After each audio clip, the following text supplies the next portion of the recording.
अच्छा, शादियों के डेजर्ट में जो मेरा सबसे फेवरेट है वो है इमरती के साथ रबड़ी। बट अब मैंने छोड़ दिया है खाना, क्योंकि मेरे साथ एक हादसा हो गया था, और इस हादसे को सुनने के बाद आई एम श्योर आप में से बहुत से लोग होंगे जो इमरती रबड़ी खाना छोड़ देंगे।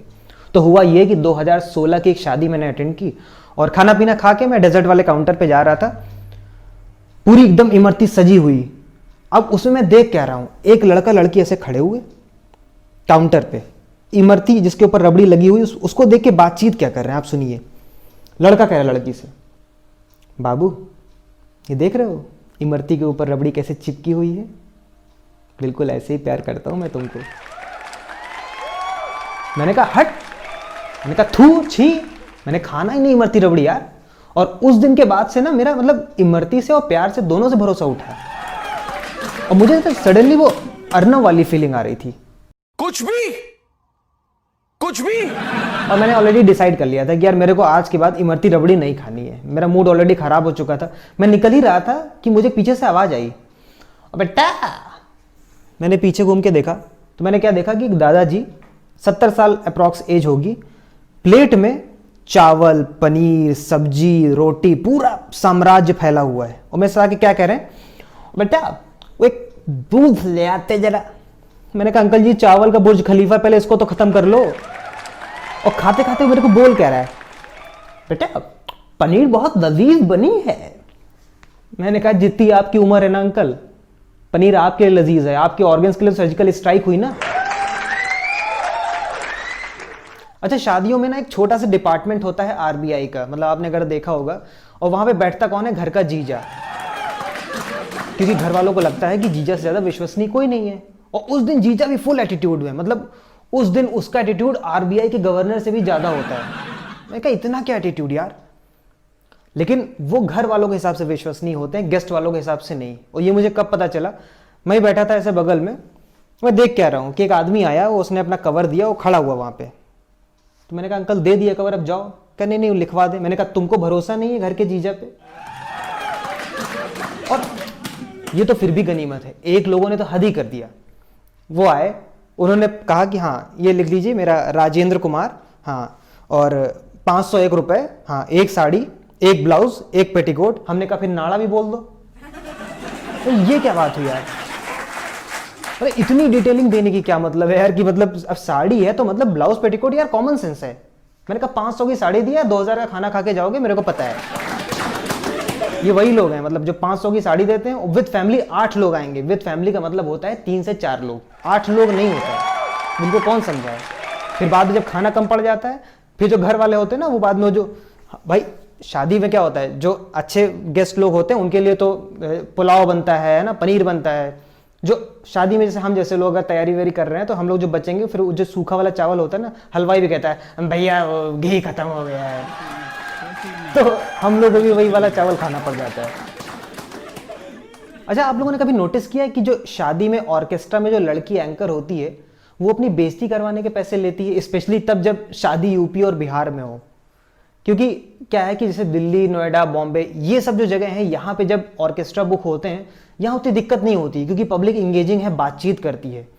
मजा तब आता है जब दिल्ली का ऑर्केस्ट्रा बुक होता है यूपी बिहार की शादी के लिए, क्योंकि उसको पता है कि यार इधर एक एंकर के लिए सबसे ज्यादा इंपॉर्टेंट क्या है, पब्लिक के साथ इंगेजमेंट बनाना, वरना उसके लिए बहुत मुश्किल हो जाता है, शो को कैसे हैंडल करेंगे, राइट।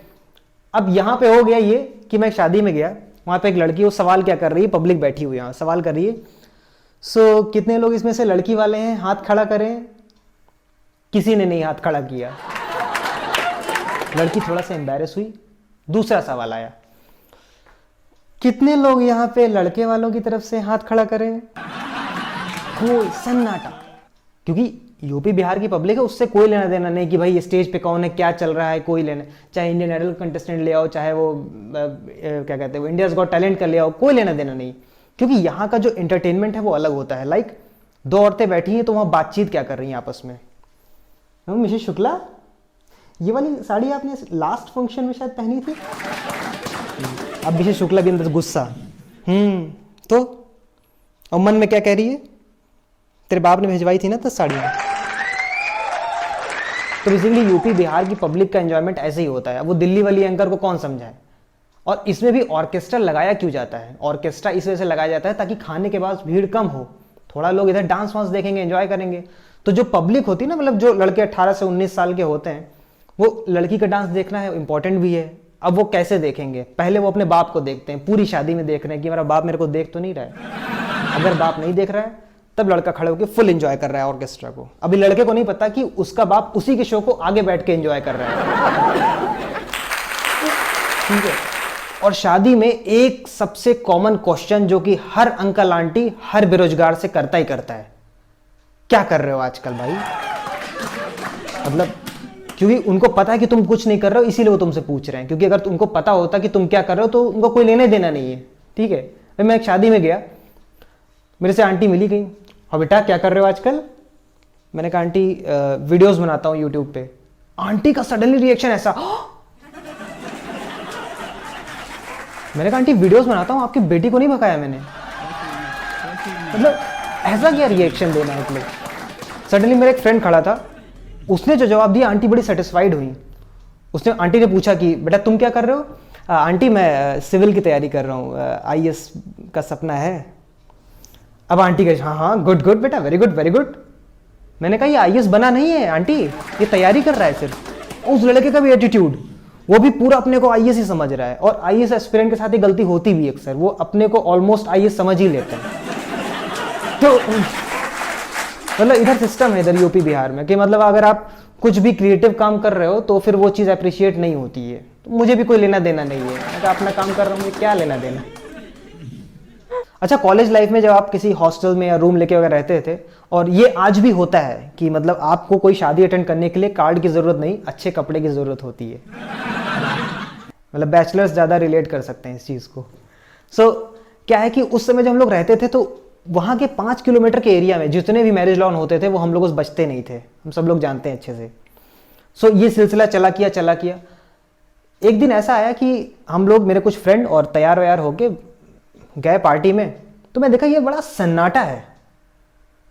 मतलब लोग खा पी रहे हैं, सारी चीज़ें ओके है, मतलब लग रहा था कि हाँ शादी वादी का माहौल है, बट कुछ कमी लग रही थी मेरे को। मैंने पूरा खाना वाना खाया और वही डेजर्ट वाले काउंटर पे गया, तो इस बार इमरती रबड़ी थी नहीं, तो मैंने कहा रसगुल्ले से काम चलाओ। रसगुल्ला निकाला, मैं आधा रसगुल्ला खाया और जस्ट मैं खाने ही जा रहा था तो मुझे सडनली कान से, मतलब मेरे कान में एक आवाज आई। बड़े सज्जन आदमी थे, मतलब मुझे ना अचानक से अंधेरा छाया मेरी आंखों के सामने, और मुझे लगा कि यार ये क्या हो गया मेरे साथ।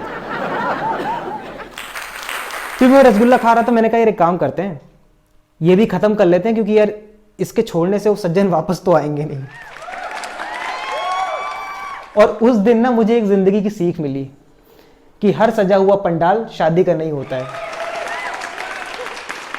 अभी लास्ट मंथ मेरे कजिन की शादी थी गांव में, तो मैंने सोचा कि ठीक है चलो चलते हैं, शादी भी अटेंड कर लेंगे, इसी बहाने गांव भी घूम लेंगे, और सर्दी का मौसम था तो क्या कहना। तो जब रात हुई तो ना क्या ऊपर खटिया लग गई, 1 2 3 4 पर लाइन से खटिया लग गई।